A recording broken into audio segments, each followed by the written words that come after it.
મોક્ષ તરફ વળ્યો. જેને એડજસ્ટ થવાની કળા આવડી એ દુનિયામાંથી મોક્ષ તરફ વળ્યો. એટલે દાદાએ આપણને આપણી ઓળખાણ કરાવીને કે હું દાદા ભગવાન જેવો શુદ્ધાત્મા છું. હવે જોવાનું છે શું? દાદા ભગવાન જેવો શુદ્ધાત્મા છું, શ્રીમંદર સ્વામી ભગવાન જેવો શુદ્ધાત્મા છું, કૃષ્ણ ભગવાન જેવો શુદ્ધાત્મા છું, મહાવીર ભગવાન જેવો શુદ્ધાત્મા છું, અને પછી શું? હું શુદ્ધાત્મા છું, હું વિજ્ઞાન સ્વરૂપ છું, હું અનંત જ્ઞાન વાળો છું. આ બધી વસ્તુ તમે જો લેંગ્વેજ ના થ્રુ એનાલાઇઝ કરો ને તો આપણને ખબર પડે કે જે મૂળ આત્મા છે એ તો જુદો જ છે. શું કે હું આમના જેવો છું કરીને કહીએ, એમના જેવો છું કરીને કહીએ એટલે હું એ જ છું કરીને ના થયું ને? ના. ખબર પડી? બહુ સરસ છે કે આપણને ઓળખાણ પાડી છે. અને પછી જે એટ ધ એન્ડ આપણે કહીએ છીએ હું શુદ્ધાત્મા છું, હું નિશ્ચય નિર્ણયથી કેવળ શુદ્ધાત્મા છું. કે પોતાની જાતને દાદાએ ઓળખાણ કરાવી, આપણી જાતને ઓળખાણ કરાવી કે જે કૃષ્ણ ભગવાન હતા, રામ ભગવાન હતા, મહાવીર ભગવાન હતા, ઋષભદેવ ભગવાન હતા, શિવ સ્વરૂપ હતા, તેવો જ હું છું અને તે હું શુદ્ધાત્મા છું. એ લોકો પણ એવી રીતે શુદ્ધાત્મા સ્વરૂપે હતા. હવે એ જે શુદ્ધાત્મા સ્વરૂપ છે એ જ દાદા ભગવાન છે અને તે જ હું છું.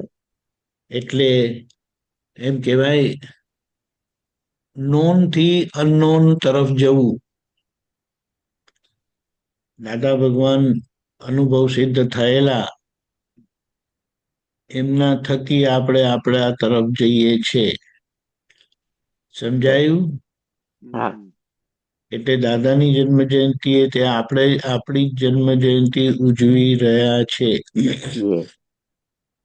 અને આપણી જન્મ જયંતિ એટલે કેવી? તો કે અજન્મ અમર એવો હું શુદ્ધાત્મા છું, જન્મ મરણ થી મુક્ત એવો હું શુદ્ધાત્મા છું. આ ખ્યાલ આવે છે? હા. એટલે આપણે એ રીતે આખી આપણી ભજના છે. એટલે પેલું પોલ વોલ્ટિંગ કરે ને, લાકડી લઈને દોડે ને છેક ઉપર લગી જાય ત્યાં સુધી હું દાદા ભગવાન જેવો શુદ્ધાત્મા છું, સિમંદર સ્વામી ભગવાન જેવો શુદ્ધાત્મા છું. અને જ્યારે ત્યાં સિમંદર સ્વામી પ્રભુના દર્શન થશે ત્યારે આપણે ખરેખર સિમંદર સ્વામી સાથે અભેદ થઈશું. હમણાં તો એમના જેવો જ છું, એમના જેવો જ છું, એમના જેવો છું એટલે એ જુદા થયા નહીં.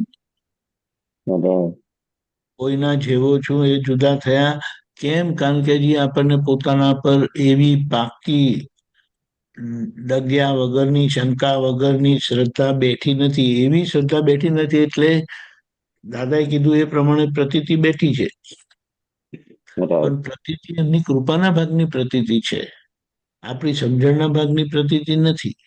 આપણા સમજણની ભાગની પ્રતીતિ જ્યારે બેસશે ત્યારે આપણે ક્યારેય લક્ષ્ય ચૂકીશું નહીં. આજે આપણું લક્ષ્ય ચૂકી જવાય એનો મતલબ શું? સંજોગોમાં આગુ પાછું થઈ જાય. એટલે જે પ્રમાદનો ભાગ છે ને એ નીકળ્યા પછી વાત બનશે.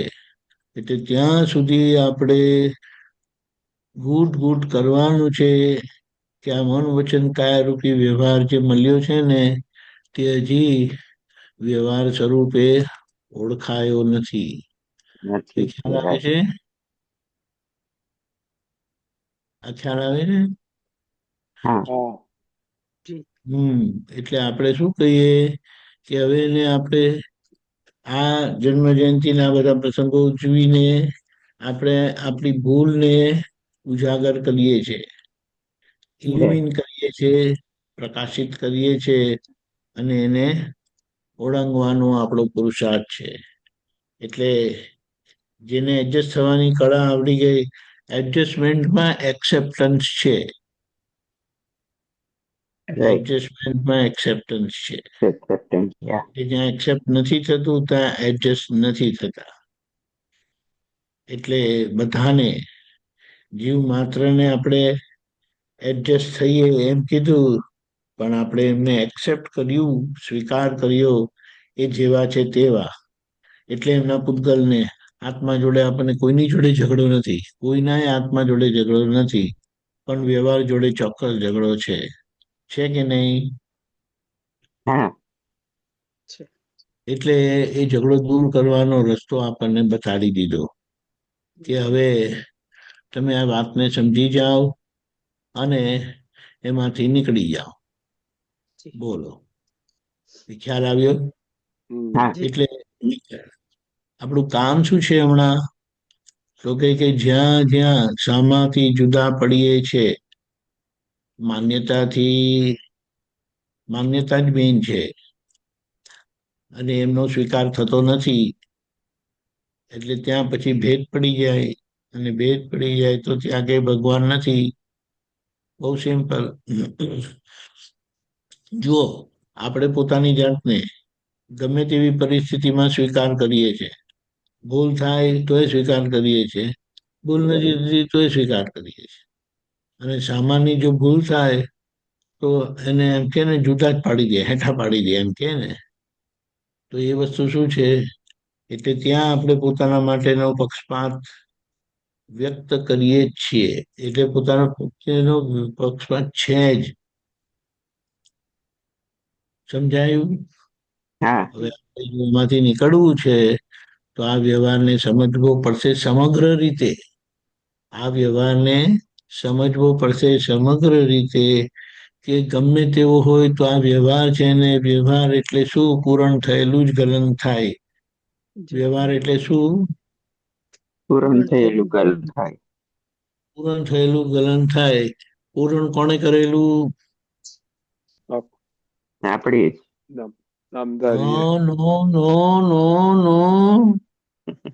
પૂરણ કોએ કરેલું? ગલન અહીંયા થાય છે. ગલન તમારામાં થાય છે કે ફાઇલમાં થાય છે? ફાઇલ એટલે તમે? ના, ખ્યાલ આવ્યો ને? એટલે પૂરણ કરેલું આપણે નથી, ગલન આપણામાં થતું નથી, તોય એનો પક્ષ તાણીએ છે, ખેંચીએ છે ને, તાણીએ છે. એટલે આ વિજ્ઞાનને સારી રીતે સમજી લઈએ, અને જેમ જેમ વ્યવહાર એક્સેપ્ટ થશે તેટલું એ બધા જ વ્યવહાર જોડે એડજસ્ટમેન્ટ આવશે. અને પહેલા તો પોતાનો જ વ્યવહાર સમજવો પડશે. સમજીને પ્રેમથી અભેદ ભાવે રહેવાનું છે. સમજીને. આ ખ્યાલ આવે છે? એટલે આ તો પેલું કે ને, કઈ લેવા નહીં દેવા નહીં, અને પોતાનું માની બેઠા છે. એટલે આ જે પક્ષ ખેંચાય છે ને, એ આપણને એને ઓળખવા દેતું નથી, સમજવા દેતું નથી, અને નથી સમજાતું માટે એનો પક્ષ ખેંચાયા કરે છે. એ ખબર પડી? વાત છે. એટલે હવે એ જે છે તે આ વ્યવહારને તમારે સહજ કરવાનો છે, નોર્મલ કરવાનો છે, પરફેક્ટ કરવાનો છે, બધાને અનુકૂળ થઈ જાય એવો કરવાનો છે, બધાને એડજસ્ટ થઈ જાય એવો કરવાનો છે. સમજાય? અને એ ગોલ તરફ જવા માટે આપણે તપના ભાગમાં, તપના બ્રિજ પરથી જવું પડશે. હવે તપનો બ્રિજ ટૂંકો છે, લાંબો નથી, પણ એ બ્રિજ સમજાતો નથી, ઓળખાતો નથી, એટલે પાર પણ થઈ શકતો નથી. એટલે સામે પાર જવાતું નથી. સામે પાર શું છે? સામે પાછું છે હું જ છું. ખબર પડી ગઈ. હમ એટલે અને આ ભેદ પાડનારી કોણ છે? તો કે બુદ્ધિ છે હજી, જે કામ કર્યા કરે છે અને પોતાનું સારું દેખાડે છે, બીજાનું ખોટું દેખાડે છે, ખરાબ દેખાડે છે. હવે એટલે આપણે શું કહીએ, આ દાદાની જન્મ જયંતિમાં આપણે અભેદતાનો શું કહેવાય પુરુષાર્થ માંડીએ, તપશ્ચરણ માંડીએ કે હવે ભેદભાવ પોસાય નહીં, ગમે તેવો હોય. ખ્યાલ આવે છે? હા રની દાદા બોલતા જ નથી. હા હા હા આ બધું કઈનું કઈ કામ કર્યા કરે છે ત્યાં. કામ કરવું પડે ને હવે.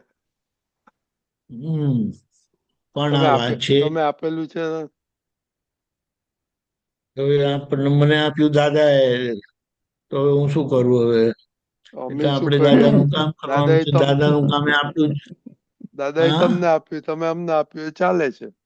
મેં શેર કર્યું એમ કે ને, એટલે બધાને એનો લાભ મળે. હું એકલો જ કરી નાખું ને તો બીજાને લાભ ના મળે. એટલે Correct. આપણે છે ને બધાને સાથ સહકાર સાથે આપણે દાદાને સમજીએ, ઓળખીએ. અને જો દાદાએ જગત કલ્યાણનું એકલું એમનું છે એવી રીતે કરીને નથી કીધું, બરાબર છે? Correct. બરાબર પણ આપણે એમાં ટેકો આપીએ છીએ. એટલે એ રીતે આપણે દાદા આપણા થયા, આપણે દાદાના નથી થયા. હમ. આ વિચારવાની વાત છે. અને દાદાના જે દિવસે થઈશું ને ત્યારે કોઈની જોડે ભેદ નહીં રહે. અને એ પ્રાર્થના સાથે, પુરુષાર્થ સાથે, નિશ્ચય સાથે હેપી જન્મ જયંતિ. હેપી હેપી જય જય જન્મ જય જયંતિ દાદા ભગવાન અસીમ જય જયકારો. ભગવાન અસીમ જય જયકાર. જય સચ્ચિદાનંદ. સચ્ચિદાનંદ. ઓકે હાર્દિકભાઈ, जय सच्चिदानंद। प्रातः विधि। श्री सिमंद स्वामी ने नमस्कार नमस्कार नमस्कार।